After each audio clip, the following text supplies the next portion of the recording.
अस्सलाम वालेकुम। डॉलर्स की ये जो IoT वाली सीरीज़ है ये हमारे पास अवेलेबल है।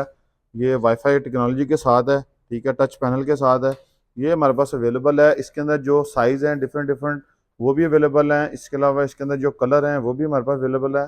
इसके अंदर एक रेड कलर आता है और एक ब्लैक कलर है। तो ये हमारे पास अवेलेबल है। अगर किसी भी भाई को चाहिए होगा तो अफजल इलेक्ट्रॉनिक्स आबा मार्केट में या आप बायो में मेरा नंबर है, आप वहाँ से मुझसे इसकी डिटेल वगैरह ले सकते हैं। इसकी प्राइस जो है ना वो लाहौर के अंदर आपको फ्री डिलीवरी के साथ भी मिल जाएगी।